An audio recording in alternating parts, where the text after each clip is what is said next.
akan berikan contoh beberapa produk yang olahan dikemas ya, itu ada ya keterangan di situ. Ini rekayasa genetik, ini tidak gitu ya. Kita cek ya contohnya. Nah, yang kalian lihat ini adalah produk olahan berbasis jagung yang sudah diolah dalam bentuk popcorn ya. Nah, di sini saya berikan lingkaran. Di sini diberikan labeling bahwasanya produk ini adalah non GMO. Berarti artinya jagungnya bukan hasil dari rekayasa genetik. Sehingga bagi kalian yang tim kontradiksi, maka pilihlah produk olahan yang di situ tertulis non GMO. Nah, bagi kalian yang tim pro ya, maka pilihlah makanan yang di situ sudah terjelaskan bahwasanya GMO inside. Berarti artinya bahan baku dari produk ini adalah hasil dari rekayasa genetik. Kedua produk ini sama-sama berbahan baku dari jagung. Tetapi yang membedakan adalah yang satunya hasil dari rekayasa genetik, yang satunya adalah non genetik ya. Oke, alangkah indahnya kalau di negara kita semuanya sudah terlabeling secara jelas, sehingga kita tidak perlu berantem ya antara pro dan kontra. Kita sudah bisa secara bijaksana memilih. Kalau memang tidak pro dengan rekayasa genetik, maka pilihlah produk yang memang non GMO dan sebaliknya. Bahkan di di negara-negara tertentu untuk komposisi kamu bisa cek di sini teman-teman. Sebagai contoh ini adalah vegetable oils atau minyak sayur. Nah, di sini diberikan penjelasan bahwasanya minyak sayur yang dipakai sebagai komposisi dari salad dressing ini adalah hasil dari rekayasa genetik yang didapatkan atau diaplikasikan pada kedelai.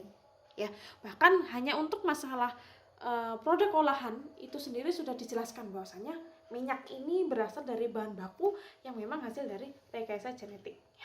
Kalau di negara kita boro-boro ya diberikan keterangan bahwasanya ini adalah dari hasil rekayasa genetik ya. Terkadang kita bingung, di situ tertulis minyak sayur, tidak jelas ya sumber bahan bakunya sayur itu dari mana gitu ya. Jadi PR kita bersama bagaimana caranya regulasi yang sudah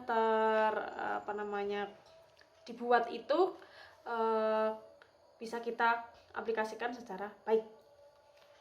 Nah, satu lagi saya berikan contoh labeling di produk segar. Saya ambil contoh di buah-buahan ya. Pasti kalian sering membeli buah-buahan ya, terutama buah-buah yang impor ya. Kita cek. Pernah nggak kalian menemukan labeling yang ditempelkan pada buah seperti ini? Pasti pernah ya. Jadi kalau kalian menemukan atau membeli buah impor biasanya dan mereka ada label yang tertempel di permukaan buah, maka kalian harus cermati ya. Sebenarnya itu semua ada informasi dibalik dari kode-kode. Kita cek ya dari sebelah kanan dulu. Apabila kalian menemukan kode 5 digit angka ya yang diawali dengan angka 9, berarti itu artinya adalah bahan segar ini atau buah ini hasil dari pertanian secara organik. Organik artinya dia ditumbuhkan secara alami tanpa menggunakan bahan kimia. Berikutnya yang tengah. Jika kalian menemukan 4 digit angka yang diawali dengan angka 4, berarti artinya bahan segar ini didapatkan dari pertanian konvensional. Konvensional artinya dia ditumbuhkan menggunakan bahan kimia, artinya menggunakan pupuk dan sintetis ya.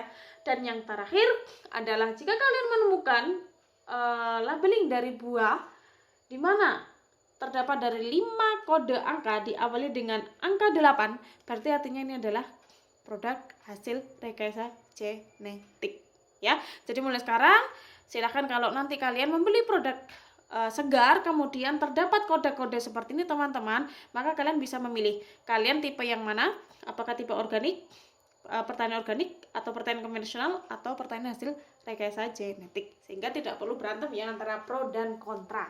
Nah, sekarang tugas kalian adalah mencari tahu bagaimana regulasi ya produk rekayasa genetik di Indonesia selain yang sudah saya jelaskan tadi. Oke, jadi tugas kalian setelah ini kalian harus merangkum, harus mencari tahu bagaimana regulasi yang lebih detail lagi tentang rekayasa genetik di negara kita. Oke, cukup sekian untuk pertemuan ke-9 ya. Kita berjumpa lagi insya Allah di pertemuan berikutnya.